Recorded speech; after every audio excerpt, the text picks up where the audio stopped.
شد. پیش از این ایوبی صاحب یک نقاشی بسیار بزرگ دیگه داشت، در قلمتر بود. نقشه افغانستان بود، فیل ها بودن که لگدمال میکردن، قدرت های بزرگ، قدرت های همسایه و یه دامی هم سلسله است. ایوبی اینجا در همین مشترک همین ما رو نشان داده.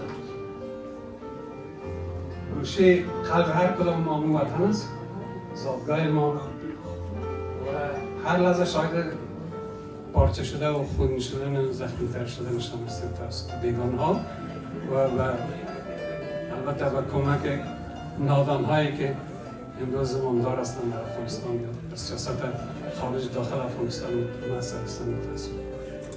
این تابلوی درد است، تابلوی زخم است و تابلوی اندوه افغانستان است. تشکر از شما دکتر. در اینجا آدم معتقد میشه که واقعا آثار نقاشی مانند یک کتاب تاریخی است که نوشته نشده و که به تصویر کشیده شده و آثار دارن ایوبی صاحب که حکایتگر زوایای بسیار جالب تاریخی است که شاید در بعض کتاب‌ها نخوانده باشیم. یک از آثارشان که می‌خوایم شاید کوتاه بگیم اثری است که بسیار دوست دارم. یک خانم است و از بالا آب و جوش سر یک سرباز انگلیس چاپ میکنن. درست گفتم ایوبی صاحب آب و جوش باید باشن.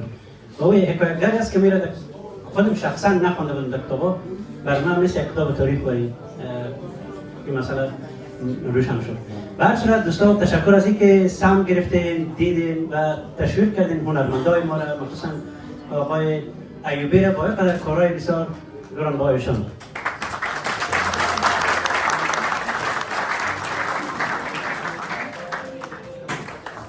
یا طبله نمیزنن، طبله را مینوازن، نوازش میزن طبله را و اون نوازش ما خیلی فرق کردیم با طبله شما.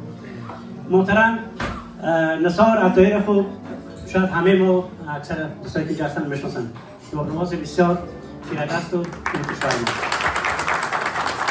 از استاد شریف غزل تیر میشیم چون من نمیشناسمشون.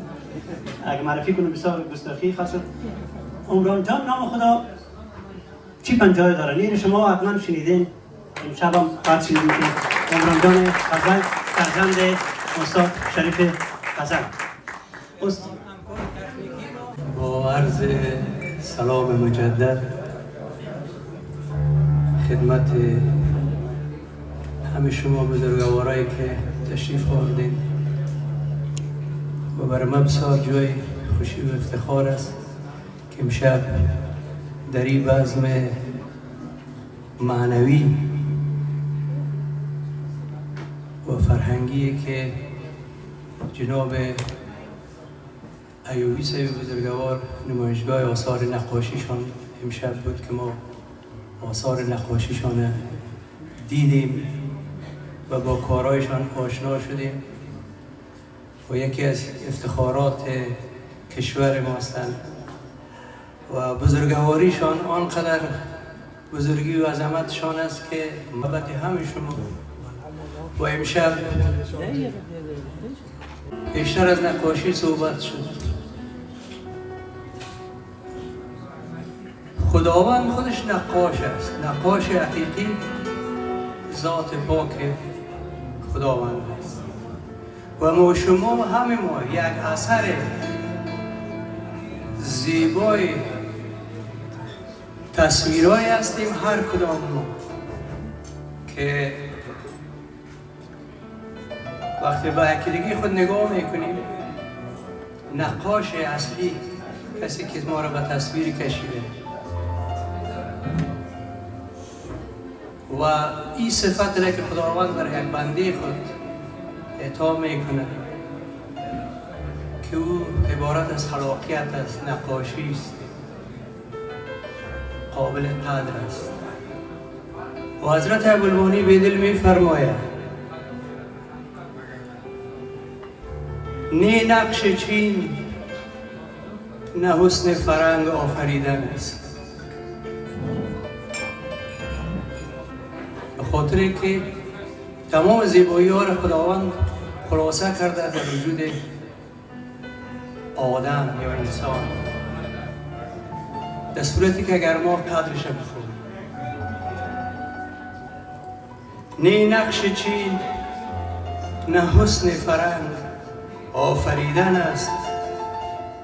بهزادی تو دست ز دنیا کشیدن است. دست ز دنیا کشیدن به این معنا که در این دنیای فانی که ما برای چند مدت بسیار کوتاه عبارت از زندگی است، در اینجا دیگه باید همین نقاشی که شده دیگه ما در این تقلب نکنیم. همون رنگ اصلیه که هست همون رنگا را رنگ نبازیم در برابر مادیات، در برابر دنیای پوچ. و حضرت ابوالمانی بیدل در اینجا نقش چینه و خاطر از این در این غزل که میگه بهزاد به خاطر از که نماد نقاشی است. بهزاد هروی یکی از افتخارات کشور ما شماست. ما همین غزل خدمت شما البته پیشتر زاهد جان از من خواهش کرد که گفتم مورد آهنگ یا مورد راگشان باید صحبت شود. راگ شور اینجا نیست مربوط کافی تا، ولی در غزل خوانی به خاطر زیبایی آهنگ ما میتونیم از دیگر سرها دیگر رنگها مثل که یک نقاش در تصویر که میخواد نقاشی کنه در اونجا یک رنگی را که اصلا او خود از اون میفهمد که همون ذهن ناخود آگاهش برش الهام میده که تو اینی رنگ که از این رنگ اگر ترکیب کنی این رنگ سیومی یا اینی رنگ به وجود میاد. او روح زیبای خود همون نقاش میتونه پیدا کنه و در هنر موسیقی هم عین شکل است. سرا همون سرا است ولی به خاطر زیبایی میتونه که یک سر دیگر هم در اونجا مثل که یک رنگ دیگه که در اونجا هیچ چی نیست ولی اونجا به کار میبره که زیباتر میسازه. بس است. خب ما بیشتر به این مورد صحبت نمی کنیم. اینجا بزرگوارای تشریف دارن، شعرا، دانشمندا، عزیزا، جوانا، همه شما برای من قابل احترام و قابل قدر هستید.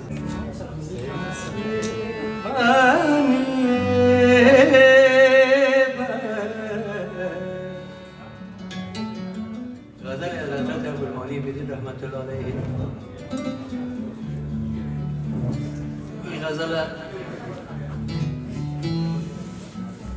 ما وقتی که به این غزل برخوردم گفتم باید بر از یک آهنگ ساخته شود که همین کلمه موج مثل که در نقاشی امواج بیشتر میتونیم صحبت میکنیم همین خود موج مثلا در آواز باید تمثیل شود توسط سرها. کسی معنی بحر فهمیده باشد، کسی معنی بحر فهمیده باشد که چون موج بر خویش پیچیده باشد.